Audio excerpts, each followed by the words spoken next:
Messieurs, dames, bien le bonjour. Allez, aujourd'hui on est parti pour la traditionnelle vidéo de l'année, la vidéo qui résume l'année précédente, et ça fait la 4e année que je fais du YouTube, c'est la date anniversaire, ça fait 4 ans que je suis là. Je pensais pas tenir autant. Et comme d'habitude, vidéo pas préparée du tout, je vais parler de l'année, sans aucun filtre, en toute franchise, et voilà quoi. Mais avant toute chose, il faut que je vous montre un truc.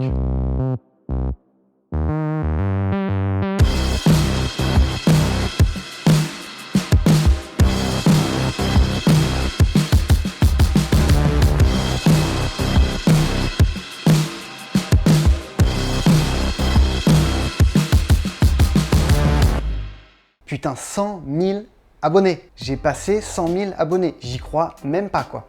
Le jour où je l'ai reçu, j'étais comme un ouf. Je pense que je pourrais dormir avec, prendre ma douche avec, aller aux chiottes avec. Tellement, au final, ça fait plaisir, quoi, quand même. Je pensais que c'était juste un trophée, tu vois, pour décorer et tout ça, mais non, vraiment, en vrai, ça veut rien dire. Ça fait plaisir. De ouf. Donc un grand merci à tous parce que c'est grâce à vous en fait, hein. Si vous étiez pas là, j'aurais pas 100 000 abonnés, hein, tout simplement. Honnêtement, je pensais jamais arriver à 100 000 abonnés. Je m'étais dit quand j'ai commencé ma chaîne, allez, tu feras 12 000, 15 000 peut-être maximum et ce sera déjà pas mal et t'auras pas à te plaindre et ce sera cool et t'auras kiffé. Mais apparemment, vous kiffez ce que je fais et ça fait plaisir. Et ça tombe bien parce que moi aussi je kiffe faire ce que je fais, donc c'est incroyable. La vie est bien faite quand même. Bon allez, on va résumer cette année qui a été trop bien et merdique en même temps. Pourquoi? Déjà, fin d'année 2020, si vous me suivez sur Instagram, j'ai eu une sale opération du rein. Je me suis chopé un calcul rénal. Putain, ce que ça fait mal, ça m'a immobilisé à la maison pendant 1 mois et demi, je crois. Ceux qui ont déjà eu ça, vous savez de quoi je parle, hein, c'est trop bien. Ensuite, s'ensuit, j'ai repris le sport parce que,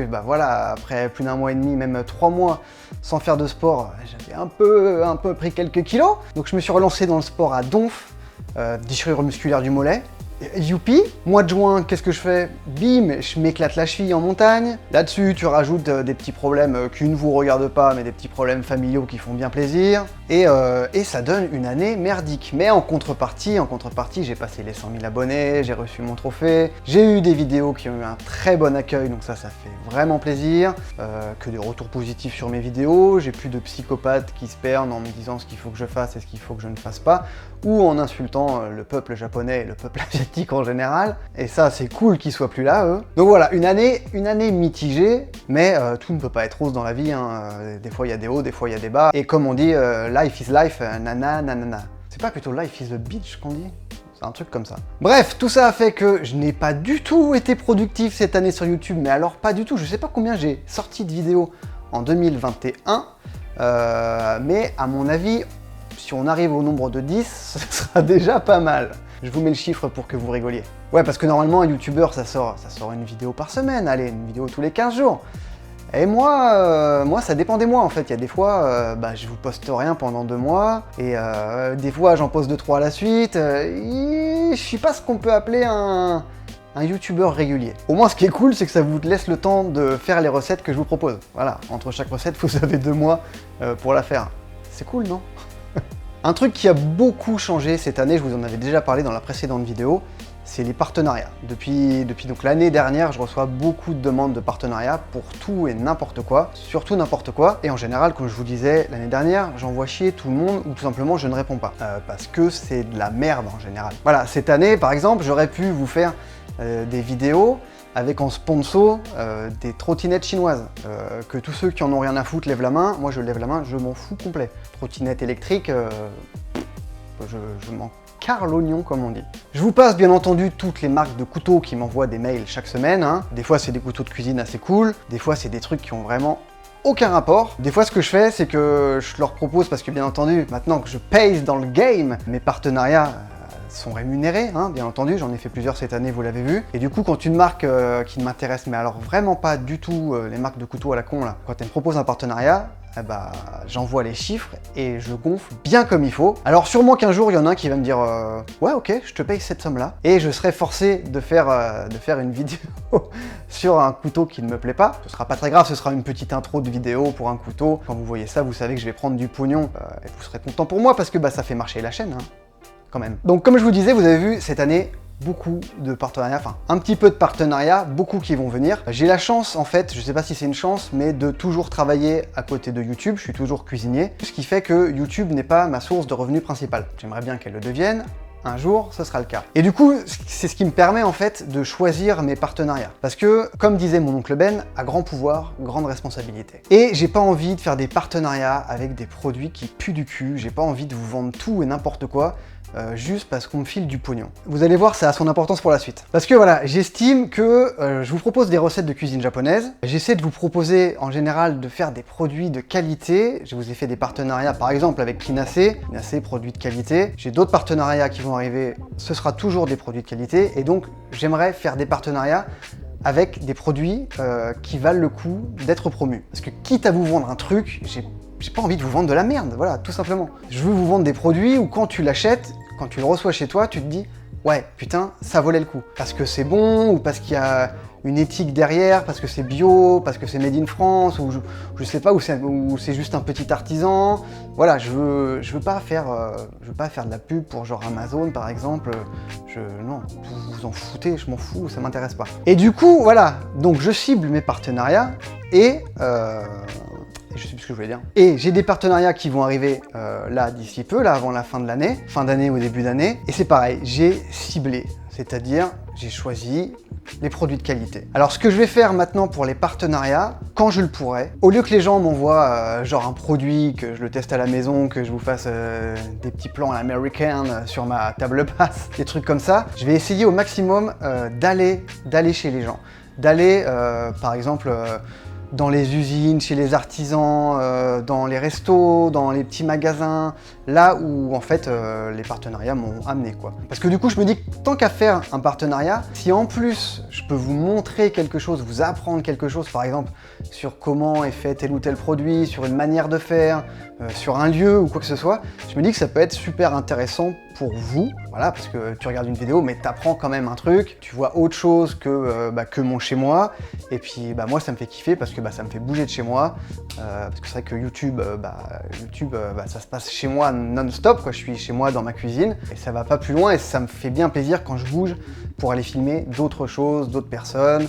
Voilà, mais vous inquiétez pas, quand je pourrai lier, parce que ça va être le but, quand je pourrai lier un partenariat, quand j'irai chez quelqu'un ou quoi, si je peux lier la vidéo chez cette personne avec une recette de cuisine, bien entendu que je le ferai. Vous l'avez vu cette année avec le partenariat pour Kinase, j'ai été filmé chez Kinase, ils m'ont envoyé des produits et j'ai fait une recette avec les produits Kinase. Ça c'est un truc qui me plaît, parce que voilà, je vous montre autre chose, vous découvrez des bons produits, et à la fin vous avez votre traditionnelle recette de cuisine. Alors c'est sûr ça va pas être évident à mettre en place, parce que j'habite à Marseille, j'habite pas Paris.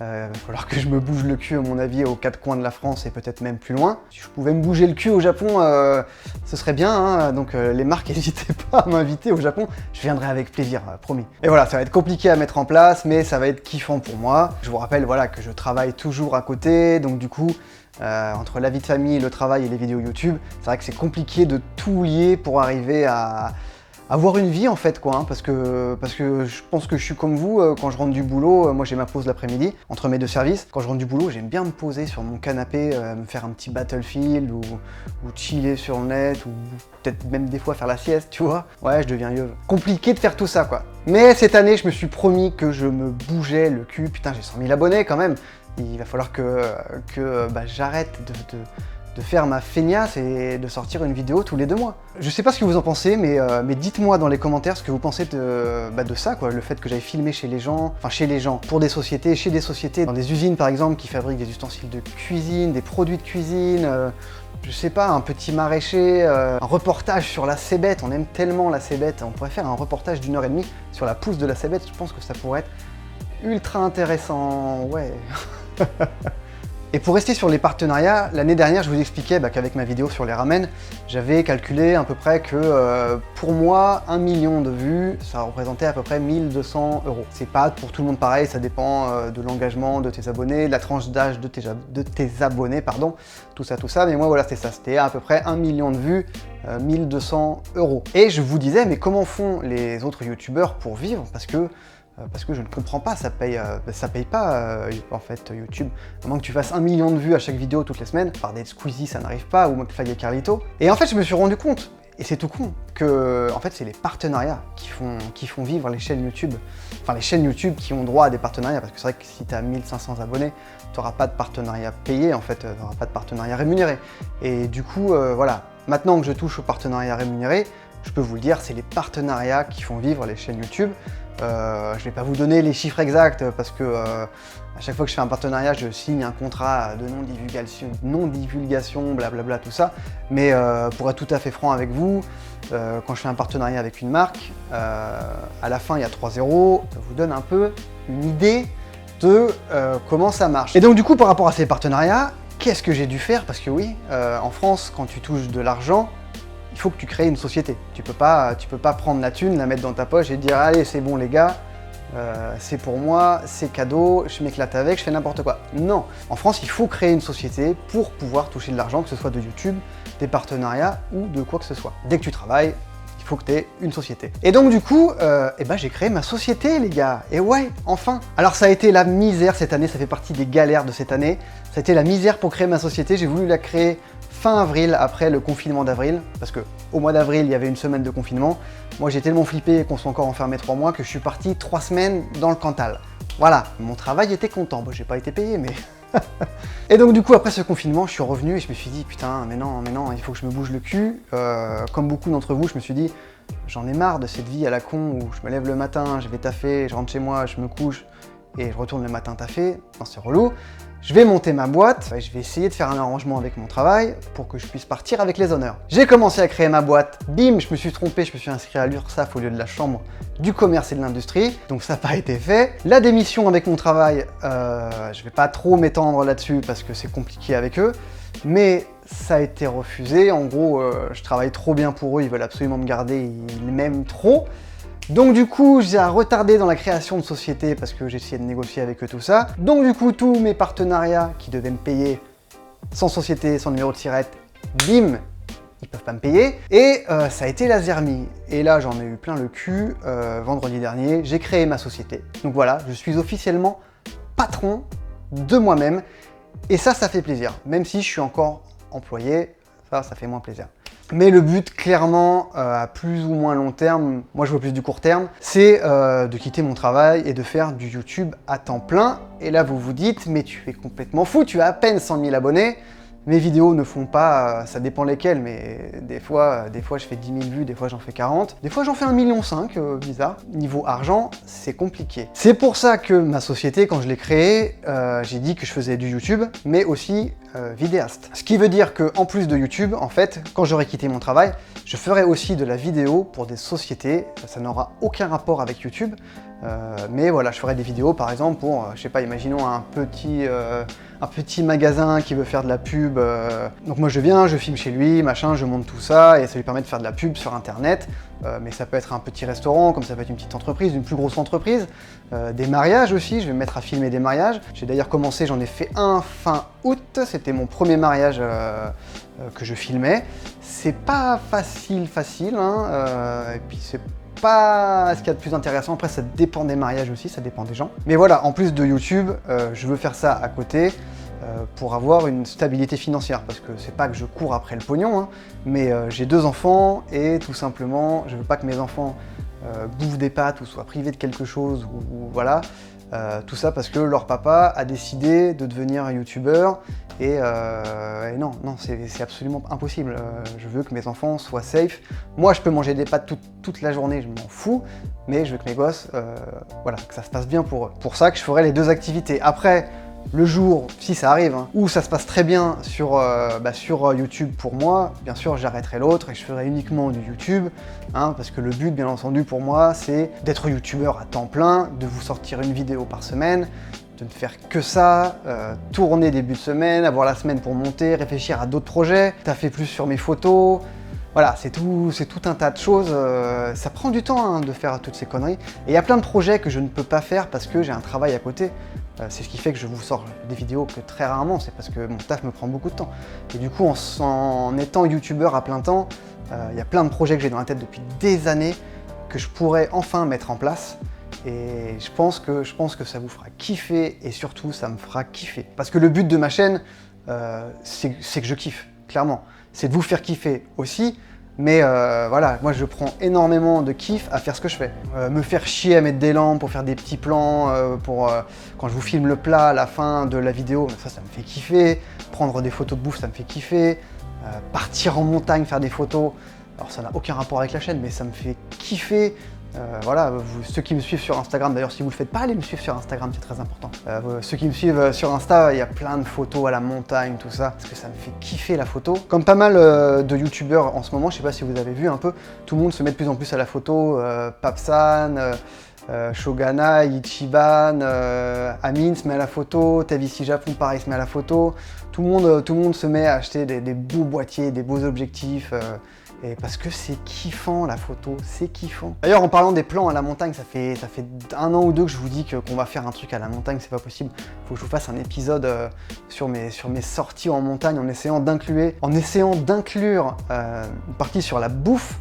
Voilà, ça fait partie des projets que j'ai et que je ne peux pas faire, mais que je vais essayer de mettre en place au plus vite. D'ailleurs, en parlant de photos, à chaque fois on parle de mes boîtiers, de ce que j'utilise, tout ça. J'en avais déjà parlé dans des autres vidéos où je montrais mon matos. Vous vous rappelez que l'année dernière et l'année encore d'avant, j'étais chez Canon avec le Canon EOS 80D. Canon pour moi c'est fini, je suis passé pas chez Shosh, je suis passé chez Fujifilm. Je me suis acheté un Fuji X-T4 qui me correspond beaucoup mieux pour la photo et pour la vidéo, surtout pour la vidéo. Ça c'est la partie technique, elle sera courte, vous inquiétez pas. Avec, je me suis payé un petit XF 1655, un objectif qui est une tuerie, ouverture constante à 2.8, et en plus pour vraiment kiffer, surtout sur les projets montagne et sur certains plans de bouffe cuisine, je me suis acheté un XF 50-140, toujours ouverture 2.8, c'est le fameux équivalent en plein format 70-200, qui voilà, 2 objectifs qui sont absolument, bon, déjà très chers, mais qui font un taf de malade, je les kiffe, vous pouvez même pas imaginer. Et c'est tout ce que j'ai acheté en matos cette année, voilà.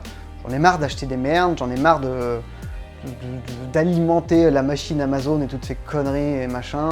On n'a pas besoin de 10 milliards de choses pour faire des vidéos YouTube.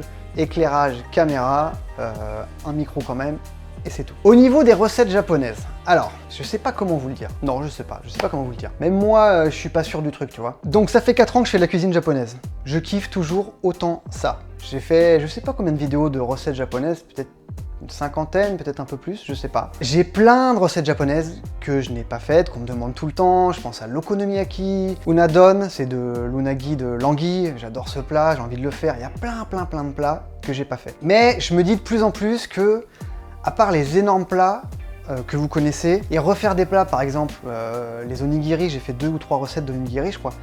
Il y a un moment, je vais avoir l'impression d'avoir fait le tour. Parce que du coup, il y a des plats que je connais, que vous ne connaissez absolument pas. À part ceux qui sont allés au Japon, bien entendu, mais la grande majorité des gens qui aiment le Japon et qui ne s'intéressent pas plus que ça au Japon, il y a plein de plats qu'ils ne connaissent pas en fait. Par exemple, je pense au sukiyaki. Sukiyaki, c'est trop bon, mais combien de personnes connaissent le sukiyaki?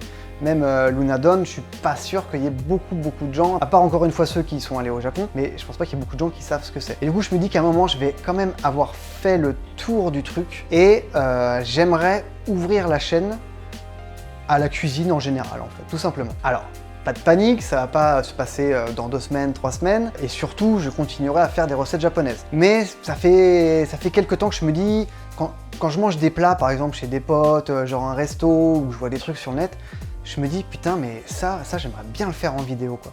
Ça pourrait être intéressant à vous partager. Rien que dimanche dernier, j'ai mangé une soupe veau, je la suis régalée, et je me suis dit, putain, ça, ce serait cool à partager, quoi. Ça, ce serait cool que les gens puissent refaire ça chez eux, ça leur plairait. Bien sûr, ça sort un peu de la cuisine japonaise, mais on reste dans la cuisine asiatique globalement. Et il y a plein de plats comme ça.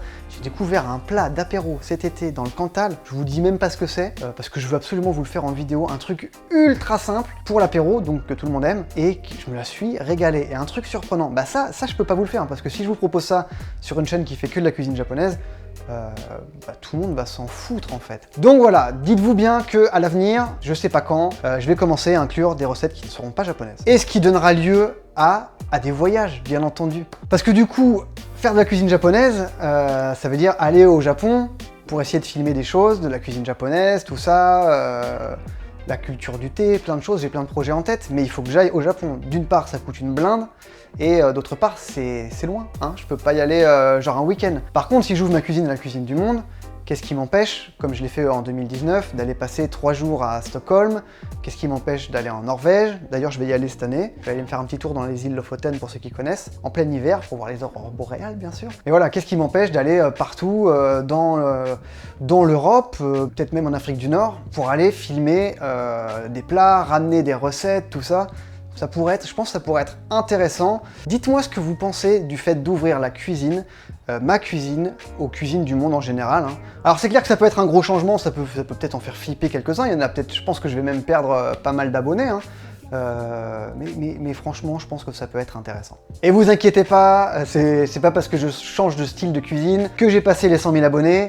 Que je vais commencer à vous faire des vidéos à la con de youtubeurs, genre je mange bleu pendant 24 heures, je mange accroché à ma femme pendant 48 heures, c'est la plus grosse paella du monde. Non, non, vous me connaissez, non, on fera jamais ça. Enfin, faut pas dire jamais, hein, parce que peut-être qu'un jour je serai devenu super vénal et je penserai qu'à la thune et au partenariat NordVPN et je ferai des vidéos débiles pour faire des vues chez les moins de 15 ans et non, non.